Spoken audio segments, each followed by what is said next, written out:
Assalamualaikum warahmatullahi wabarakatuh. Alhamdulillah anak-anakku, pada hari ini kita bertemu kembali dengan pembelajaran fisika, yaitu tentang gelombang.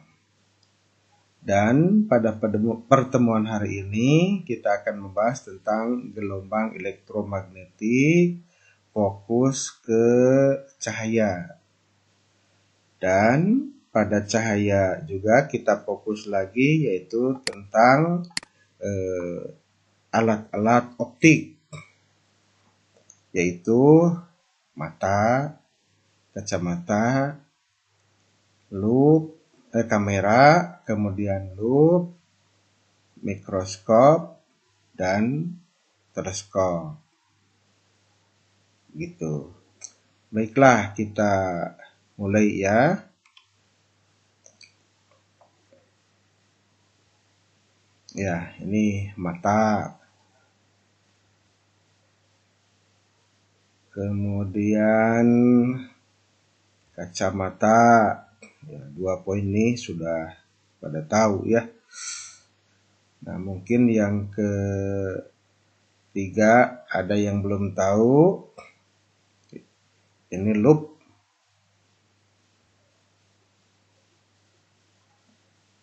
Lup atau kaca pembesar, kalau bahasa Sundanya itu surya kanta ya, yang biasanya digunakan oleh tukang reparasi jam dan biasanya langsung ditempel pada mata seperti ini ya.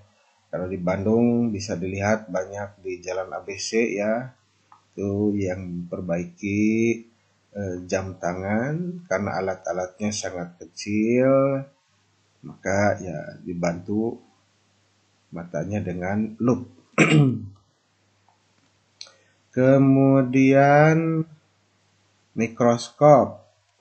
Mikroskop sudah banyak memakainya mungkin ya di pelajaran biologi. Teleskop ya, yang seperti ini. Teleskop biasanya banyak dibutuhkan, digunakan oleh pendaki gunung atau yang sering pecinta alam ya, pecinta alam. Nah, seperti ini untuk melihat pemandangan alam yang jauh-jauh, nah itu bisa menggunakan teleskop atau teropong ya. Atau juga nanti kalau umat muslim pada permulaan Ramadan atau akhir Ramadan untuk melihat hilal ya, bulan baru, nah itu menggunakan teleskop atau teropong, tentunya yang mempunyai kekuatan yang lebih canggih, lebih besar. Nah, kalau yang ini biasanya anak-anak waktu kecil ingin melihat yang jauh, alatnya tidak punya, ya suka dibuat seperti ini ya. Nah, maksudnya supaya fokus gitu ya. Tahu bahwa mirip dengan teropong walaupun tidak punya, nah menggunakan alat seperti ini. Jadi permainannya sebetulnya sudah permainan fisika waktu kecil ya.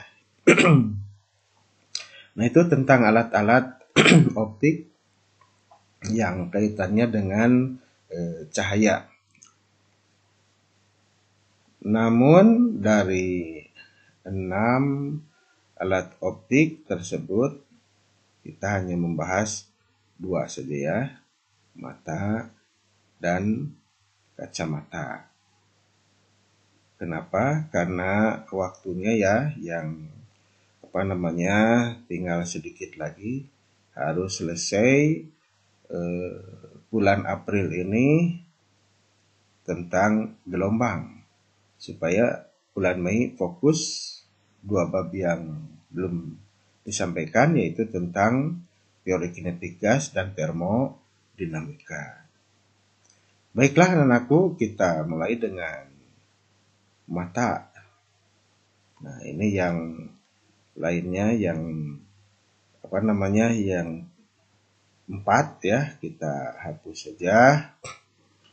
Kita fokus 2 sebagai bahan ulangan hanya sampai kacamata.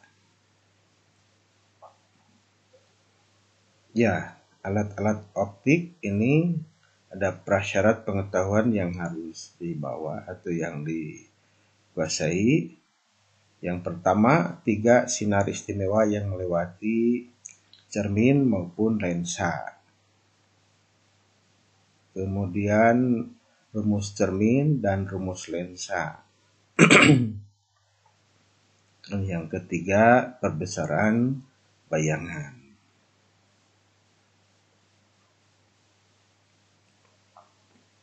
Ya, sekilas saja ya tentang 3 sinar istimewa yang melewati cermin. Ya, kita mulai dengan cermin cekung. Nah, yang cekung seperti ini dengan anggapan bagian depan yang sebelah kiri kita ini.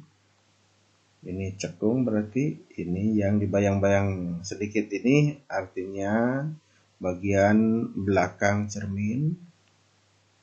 Kemudian kita gambarkan ini SU itu maksudnya sumbu utama. Sumbu utama. Baik cermin maupun lensa mempunyai jari-jari ya. Nah ini katakan jari-jarinya R. Kemudian jari-jari dibagi 2 itulah titik fokus cermin di sini. Nah, sinar istimewanya ada 3 dari sekian sinar yang jatuh pada cermin yang istimewa yang biasanya kita butuhkan untuk melukis proses pembentukan bayangan. Yang pertama ini sinar datang sejajar sumbu utama. Ini SU ya, sejajar sumbu utama. Ini SU-nya kan. Sinar sejajar sumbu utama. Dipantulkan. Kalau cermin kan alat pemantul. Pantulkan ke sini. Dipantulkan melalui titik fokus. Sinar yang kedua, sinar yang datang melalui fokus ke sini. Nah, ini kebalikan yang nomor 1. Sinar yang datang melalui titik fokus dipantulkan sejajar sumbu utama ke sini. Dan yang ketiga, sinar yang melalui jari-jari sini. Nah, ini dipantulkannya sama melalui jari-jari tersebut. Nah itu 3 sinar istimewa melalui cermin cekung. Bagaimana kalau cerminnya cermin cembung? Nah, kita balik ya. Dibalik cermin cembung berarti nah seperti ini. Dengan anggapan bagian depan itu sebelah kiri sini, maka ini yang dibayang-bayanginya berarti merupakan bagian belakang cermin. Maka ini dikatakan cermin cembung. Seperti cermin cekung, kita buat sumbu utamanya, SU, sumbu utama. Nah, karena di sini cembung seperti ini, berarti jari-jarinya di belakang cermin di sini. Nah, maka pada perhitungan nanti jari-jari cermin cembung itu bertanda negatif. Karena di belakang ya, itu perjanjiannya. Fokusnya sama, itu setengah dari jari-jari. 3 sinar istimewanya mana? Nah, seperti tadi. 1. Sinar datang sejajar sumbu utama. Nah, seperti ini. Dipantulkan bukan melalui fokus tapi seolah-olah dari fokus. Jadi seolah dari sini. Karena seolah-olah garisnya garis putus-putus. Nah, ini seolah-olah. Jadi ke sini pemantulannya. Yang kedua, sinar datang menuju fokus. Nah, sini kan menuju. Karena fokusnya di belakang, berarti dilanjutkannya putus-putus. Dipantulkan sejajar sumbu utama. Nah, dan yang ketiga, sinar datang melalui jari-jari cermin, gitu ya. Seolah-olah dipantulkan dari jari-jari tersebut dari sini. Nah, gitu ya. Nah, itulah 3 sinar istimewa melalui cermin cekung dan cermin cembung. Nah, sekarang bagaimana melalui lensa? Prinsipnya sama, gitu ya. Lensa. Kalau cermin sebagai alat pemantul, ingat, dan sama alat untuk membiaskan sinar yang datang melalui lensa. Kita mulai dengan lensa cembung. Nah, seperti ini. Lensa cembung. Nah, ini yang hijau di dalamnya itu merupakan bidang optik, yaitu bidang pemantul ya. Bidang pembias. Ini sumbu utama. Nah, kan ini depan belakang cembung, maka jari-jarinya punya 2. Ini ya sumbu utamanya. Jari-jarinya punya 2, fokusnya juga punya 2. Ini yang di belakang, ini yang di depan. Nah, seperti itu. Sinar istimewanya sama seperti tadi. Sinar datang sejajar sumbu utama. Nah, seperti itu. Nah, ini dari sini masih terus. Nah, baru dibiaskannya pada bidang optik sini. Itu dibiaskan, bukan dipantulkan ya. Melalui fokus. Sinar datang melalui fokus. Sini. Dibiaskan sejajar sumbu utama. Dan yang ketiga, bukan melalui jari-jari, tapi melalui pusat optik. Nah, pusat optik di sini. Jadi, ke sini. Nah, maka itu tidak dibiaskan. Nah, itu tentang 3 sinar istimewa. Nah, biasanya waktu di SMP ya, lensa ini tidak digambarkan depan belakang begini, cukup dengan bidang optiknya saja yang hijau ini, yang biru ini ya, yang biru ini, begitu. Ditambah tapi dengan keterangan ini positif, oh berarti lensa cembung. Dalam perhitungan bertanda positif. Kalau cermin ingat yang cembung itu negatif ya. Kalau lensa yang positif itu artinya lensa cembung. Nah, demikian aku tentang 3 sinar istimewa melalui cermin dan lensa. Baiklah, kita lanjutkan. Sekarang sekilas saja contoh proses pembentukan bayangan lensa cembung ya. Nah, ini benda di sini. Ingat ya, antara lensa dengan fokus itu ruang 1 perjanjiannya, antara fokus dan jari-jari ruang 2, kemudian di depan atau sebelah sini ya jari-jari itu disebut ruang 3. Yang sebelah kanan juga sama, ini ruang 1, ruang 2, ruang 3. Ini benda, ini bayangan. Begitu. Dan ingat, ruang benda tambah ruang bayangan selalu 5. Seperti ini ruang berapa ini? Ruang 1 kan ya? Pasti bayangannya di ruang 4, karena jumlahnya harus 5. Nanti kalau bendanya di ruang 2, bayangannya di ruang 3. Kalau bendanya di ruang 3, bayangannya di ruang 2. Nah, nanti sifat bayangan apakah diperbesar, diperkecil, tinggal lihat jumlah ruangan. Atau jumlah, nomor, bukan jumlah, nomor bayangan. Benda di ruang 1, bayangan di ruang 4. Nah, pasti diperbesar karena 4 lebih besar dari 1. Kalau benda di ruang 2, bayangan di ruang 3 masih diperbesar.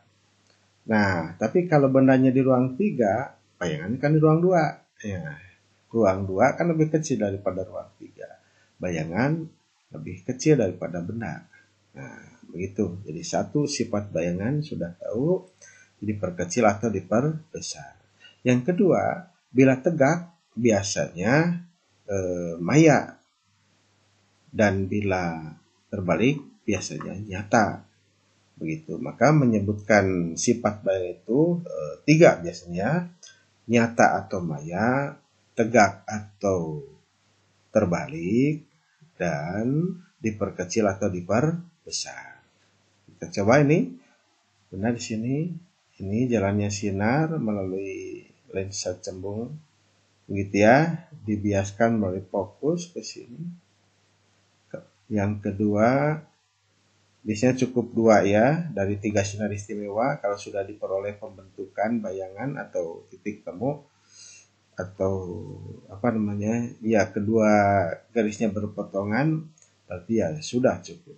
Nah, ini yang melalui pusat lensa seperti ini. Nah, kalau ini diteruskan tidak bertemu kan, ya berarti ini diperpanjang sini ke belakang atau ke depan ya. Karena diperpanjang berarti garisnya putus-putus. Nah, seperti ini. Garisnya putus-putus, berarti bukan perpotongan langsung, tapi perpanjangan.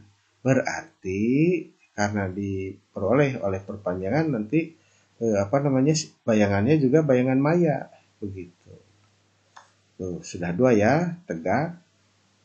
Hasilnya tegak, kemudian maya, dan ini diperbesar sesuai kan, ini ruang 1 begitu ya, ini ruang 4 ya di depan lensa gitu. Nah, demikian contoh pembentukan bayangan oleh lensa cembung.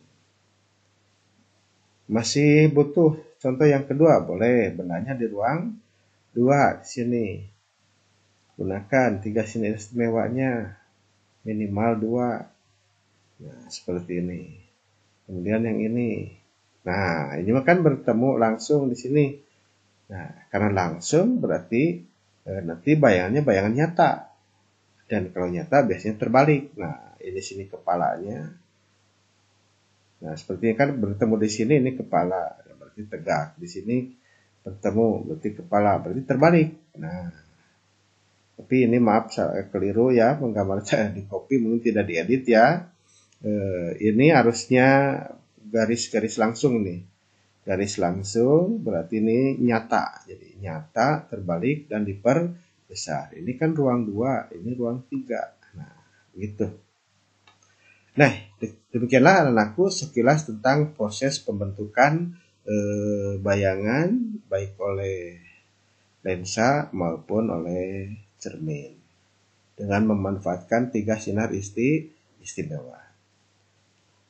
Kemudian yang jangan lupa itu ini rumus-rumusnya, baik cermin maupun lensa, rumusnya ini 1 per jarak fokus sama dengan 1 per jarak benda ditambah 1 per jarak bayangan, begitu ya. Kemudian P ini power itu berarti kuat lensa itu 1 per fokus, tapi harus satuannya fokusnya dalam meter, berarti 1 per meter. Nanti satuannya 1 per meter itu diganti dengan jadi dioptri, begitu. Itu untuk lensa ya. Perbesaran bayangan, nah ini S aksen per S, jarak bayangan dibagi jarak benda. Tapi di sini ada tanda garis 2 ini, berarti ini harga mutlak atau modulusnya. Jadi diambil yang positifnya. Kan bayangan memungkinkan negatif, tapi ketika perbesaran itu diambil positifnya, maka di sini ada tanda modulus atau harga mutlak. Begitu. Jadi kalau ini min 10, jarak benda 2, berarti positif hasilnya ya. Berarti positif 5. 5 apa? 5 kali. Maksudnya 5 kali lebih besar. Kita lanjutkan. Nah, tentang mata, ya mata fokus di sini kita harus paham bagian-bagian mata dan fungsinya, tapi tentunya yang dapat dijelaskan secara fisika ya tentang pembentukan bayangan, termasuk jenis cacat mata, juga cacat mata tentang proses pembentukan bayangan, bukan secara biologi ya. Bukan tidak nyambung, tapi beda garapan. Kalau ilmu harus nyambung kan begitu ya, fisika, kimia, biologi, tapi beda garapan atau beda pembahasan. Kacamata, nah berarti harus tahu ukurannya, buat lensanya yang pas untuk mengatasi cacat mata tersebut.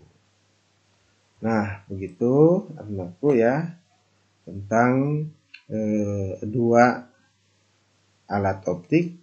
Kita fokus pada mata dan kaca mata. Kita mulai dengan mata ya. Nah, mata kalau kita gambarkan bagian-bagian pentingnya yang dapat dijelaskan secara fisika seperti ini.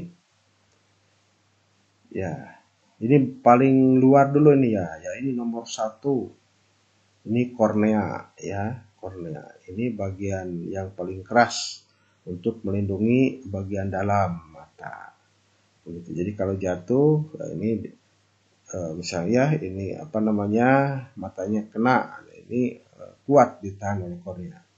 Tapi kalau misalnya sampai korneanya rusak, nah biasanya menimbulkan kebutaan. Jadi tetap harus dijaga begitu ya. Yang kedua ini otot mata. Otot mata. Tapi ini juga sama dengan otot mata yang biru ini juga otot mata.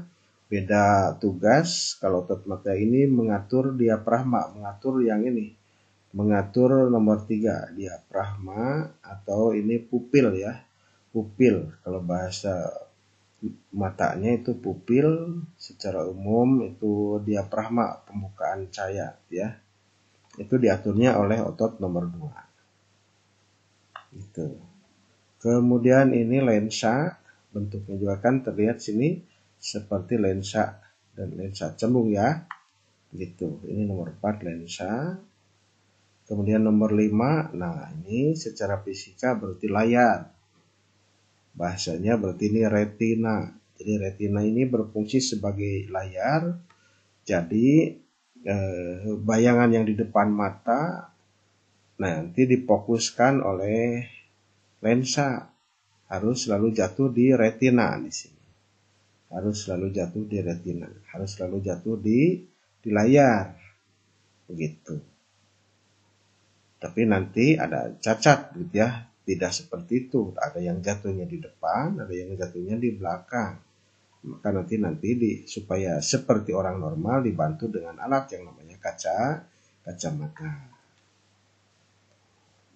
Nomor 6, nah ini yang tadi yang disebut dengan otot, jadi mirip dengan nomor 2. Beda fungsi, nomor 2 mengatur diafragma, mengatur nomor 3, besar kecilnya lubang cahaya yang masuk. Kalau nomor 6 ini mengatur cembung pipihnya si lensa. Begitu. Kemudian, nah ini nomor 7, berarti saraf-saraf mata. Ini untuk laporan ke otak, gitu ya, menerjemahkan apa yang dilihatnya itu. Nah, si saraf ini yang akan laporan ke otak supaya nanti akhirnya mendapat kesan melihat. Nah, melihat apa? Nah, begitu. Nah, demikianlah anak-anakku bagian-bagian penting dari mata yang dapat dijelaskan secara fisika. Boleh di sini penjelasan tertulisnya nomor 1 tadi apa? Kornea ya, merupakan bagian mata yang cukup keras, dipakai untuk melindungi bagian dalamnya.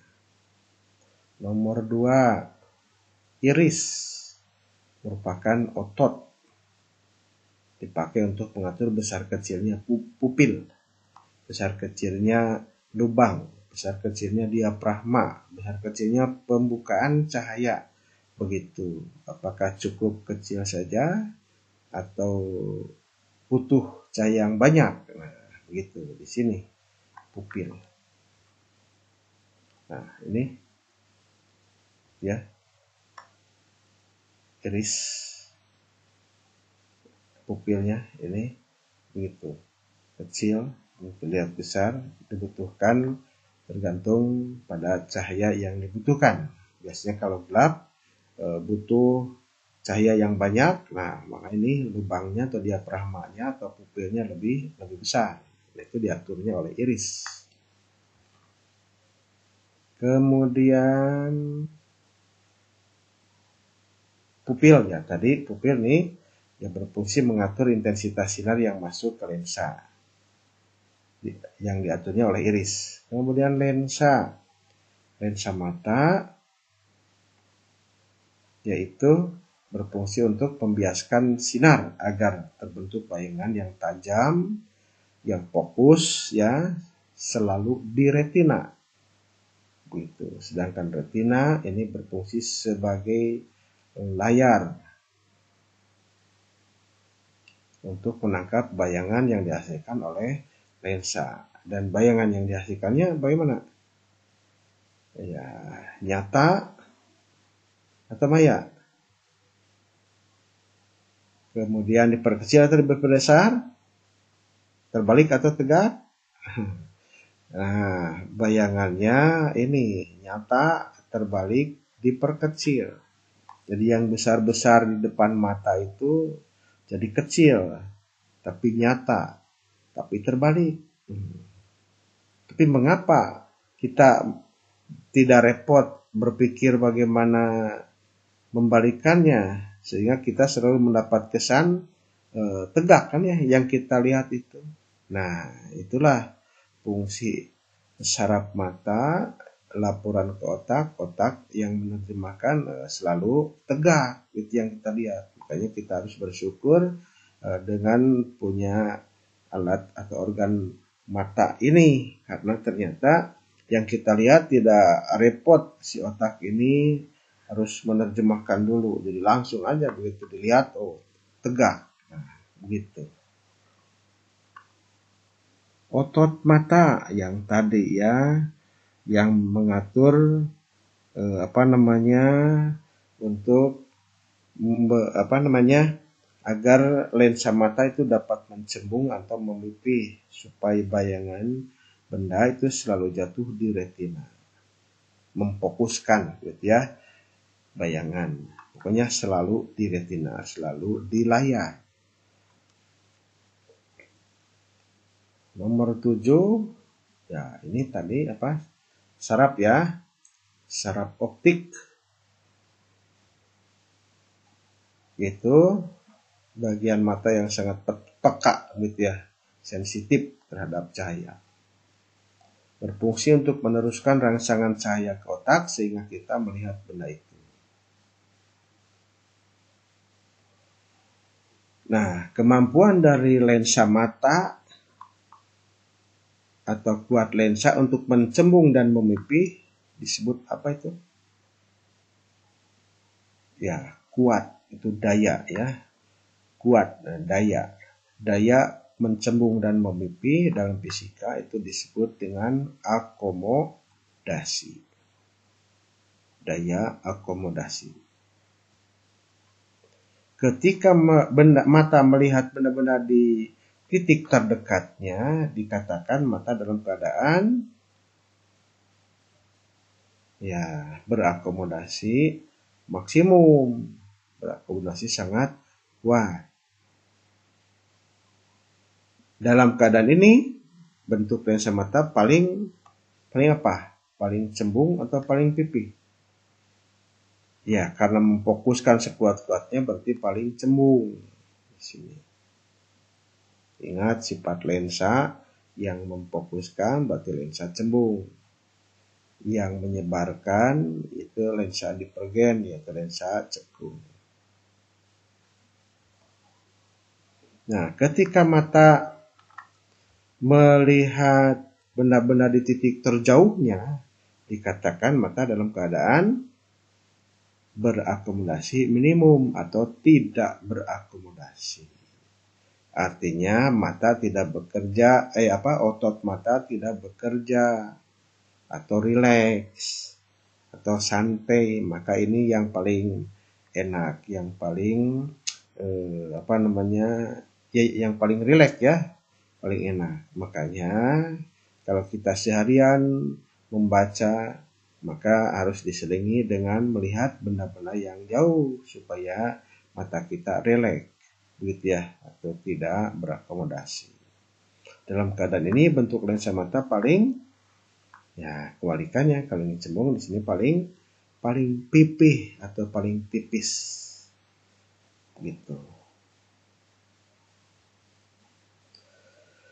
Kita lanjutkan. Nah, istilah lain. Barangkali tidak selalu yang seperti itu. Kita juga harus tahu istilah-istilah lainnya. Kornea, istilah lainnya ini selaput bening. Kemudian iris, selaput pelangi. Kemudian pupil, ini anak mata ya. Kemudian retina, istilah lainnya itu selaput jala. Nah, tuh.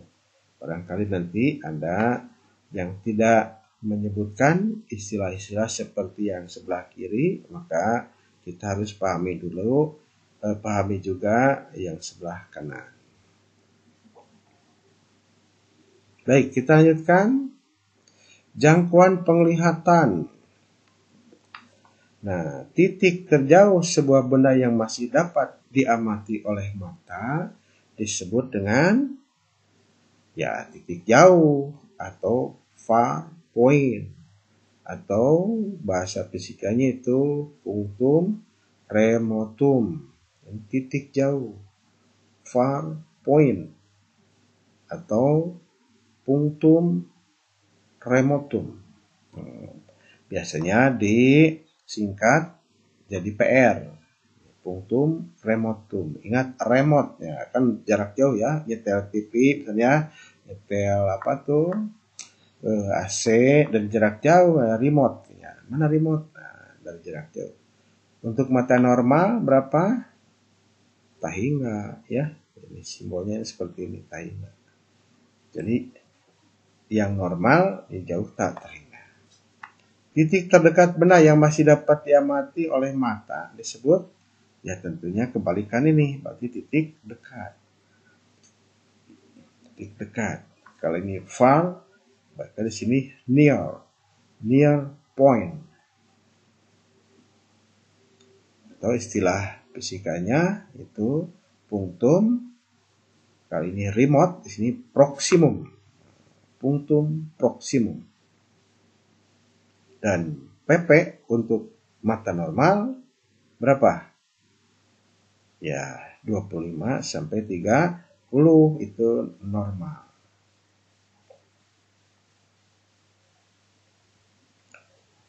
Nah,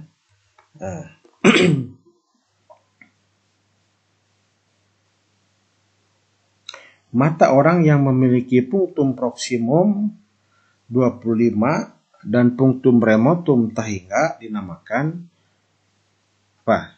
Ada istilahnya ya, mata normal itu disebutnya dengan M-metrop.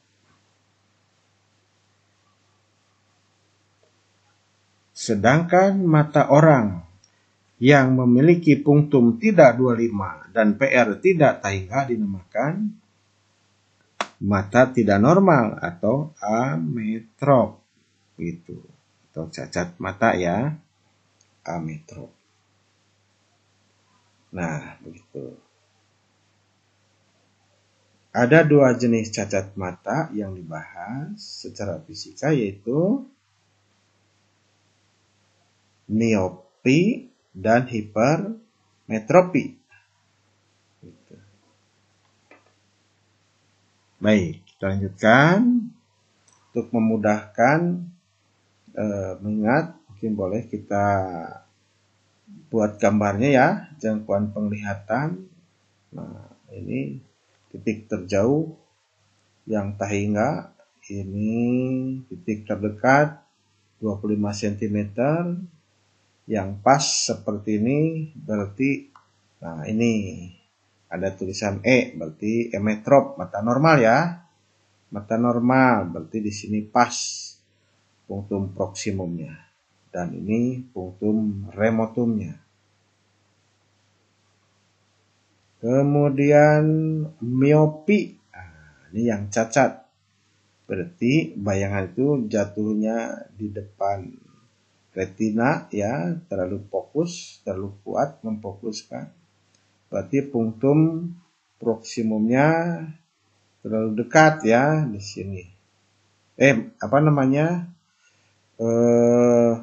Normal kalau titik dekatnya. Nah, di sini titik jauhnya. Jadi dia kurang bisa melihat yang tahingga. Jadi ini lebih dekat PR. Kemudian mata hipermetropi. Di sini melihat jauhnya sama seperti orang normal, tapi punktum proksimumnya yang terlalu jauh gitu ya di sini. Kalau ininya normal. Nah, seperti itu. Nah, kemudian emetrop mata normal, miopi cacat mata karena ini tidak bisa melihat yang jauh, hipermetrop tidak bisa melihat yang dekat seperti orang normal. Gabungan keduanya itu mata tua, normal juga sebetulnya, tapi karena tua, ya dimakan usia, kemampuan daya akomodasinya kan berkurang. Maka ini gabungan keduanya. Berarti titik dekatnya semakin jauh dan titik jauhnya semakin dekat. Nah, terlihat di sini jangkauan penglihatan untuk orang tua yang sudah tua jadi dekat sini ya. Seperti ini. Nah, demikianlah anakku gambaran tentang jangkauan penglihatan supaya mudah diingat gitu ya secara gambar. Baik, kita mulai dengan cacat mata. Nomor 1, miopi. Mata seseorang di mana titik jauhnya tidak terletak di mana? Ya, di tahingga. Atau PR-nya kurang dari tahingga. Lensa mata orang ini berarti terlalu apa? Terlalu cembung. Sehingga bayangan benda yang jauh terbentuk di terlalu kuat ya. Terlalu kuat berarti bayangan benda tidak dibentuk di retina tapi di depan retina. Nah, supaya bisa melihat normal berarti harus dibantu dengan lensa yang punya sifat yang terlalu kuat, yang terlalu cembung gitu ya. Berarti yang harus mempunyai sifat menyebarkan bayangan. Kita menyebarkan sinar. Begitu ya. Yaitu lensa ya, berarti bukan lensa cembung, tapi karena ini terlalu cembung ya, berarti harus lensa cekung. Atau istilahnya lensa negatif atau lensa divergen.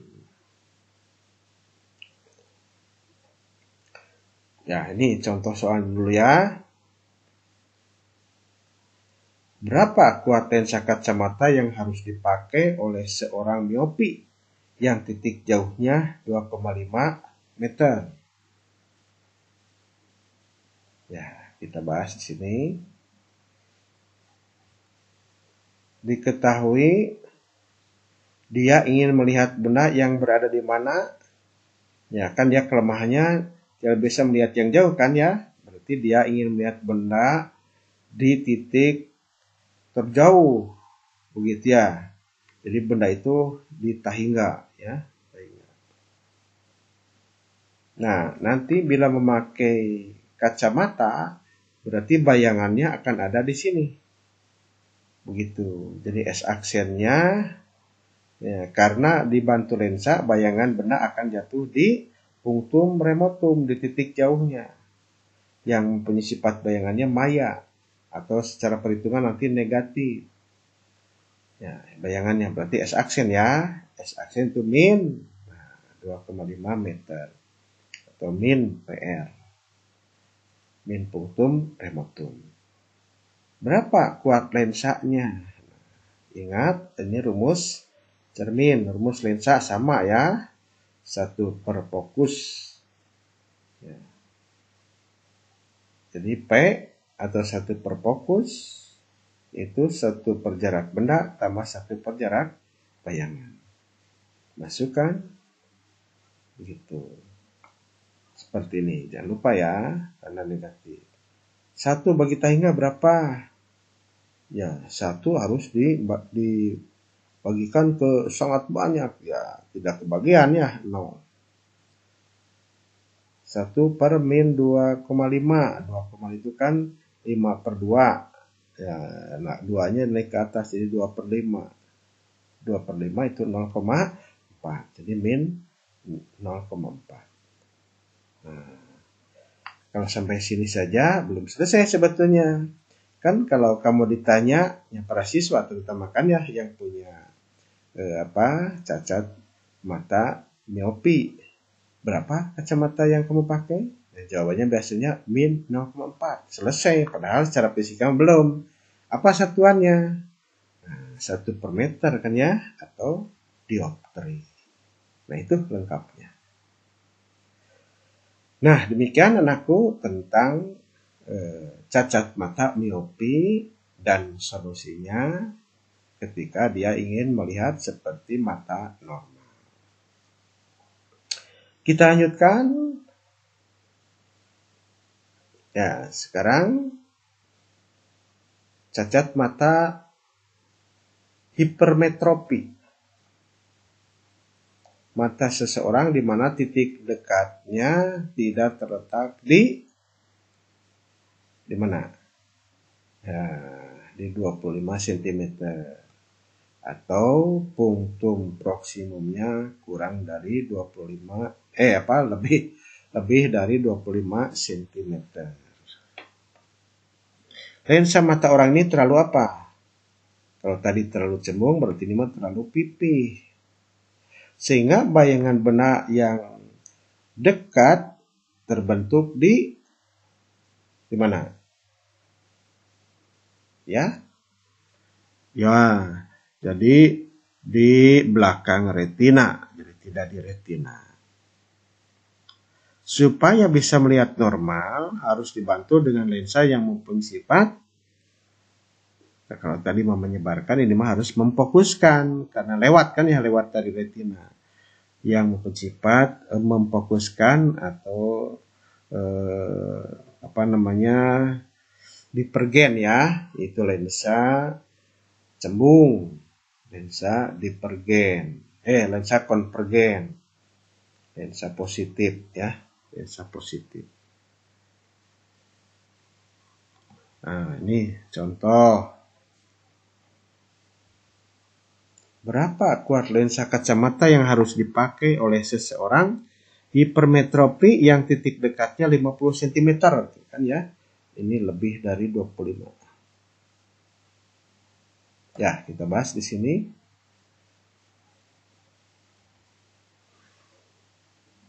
Dia ingin melihat benda yang berada di mana? Ya, kalau yang jauh itu kan terlihat ya. Jadi yang tidak jelas itu yang dekat. Yang dekat. Karena titik dekatnya jauh gitu ya. Berarti dia ingin melihat benda di mana? Jadi S-nya itu di 25 cm. Karena dibantu lensa, bayangan benda akan jatuh di punktum proksimum ini. Dan sifat bayangnya sama ya, maya atau negatif ya. Berarti S-aksennya ini kan. S-aksennya 50 cm. Ingat, karena maya tandanya negatif. Ditanyakan kuat lensa atau daya ya. Ya, rumusnya sama. Mau lensa cekung, lensa cembung, cermin cembung, cermin cekung. Ya, sama rumusnya. 1 per jarak benda tambah 1 per jarak bayangan sama dengan 1 per fokus. Masukkan nilainya. Ini 1/4 kan, 4-nya naik ke atas jadi 4. Ini minnya jadi 4 min. Nah, setengah 1/2, 2-nya ke atas jadi 4 kurangi 2 ya. Nah, kan tandanya positif. Tandanya positif. berarti dayanya itu positif 2. 2 apa? 2 dioptri. Ya. Sama, ini juga kan seorang yang hipermetrop kalau ditanya berapa kacamata yang dipakai, plus 2. Seperti Bapak kan ya. Bapak ini termasuk hipermetropi, berarti plus 2. Belum selesai sebetulnya, harusnya plus 2 dioptri. Atau kalau disingkat, ya boleh dioptrinya dengan D besar. Ya, demikianlah anak-anakku selesai tentang mata dan kacamata. Atau pembahasan tentang gelombang elektromagnetik, fokus pada cahaya, dan lebih fokus lagi pada alat-alat optik. Sangat fokus lagi, dari sekian banyak hanya 2 saja, yaitu mata dan kacamata. Jangan lupa, ya, kerjakan dulu, latih dulu tentang soal-soal latihannya ya, yang 4 ini. Kerjakan pada buku latihan dan dikumpulkan menjelang ulangan harian kedua. Begitu ya. Jangan lupa pula berikut soal-soal latihan sebelumnya. Demikianlah anak-anakku yang dapat Bapak sampaikan hari ini. Semoga apa yang Bapak sampaikan bisa difahami dan menjadi ilmu yang bermanfaat. Terima kasih atas perhatiannya. Billahi taufik wal hidayah. Wassalamualaikum warahmatullahi wabarakatuh.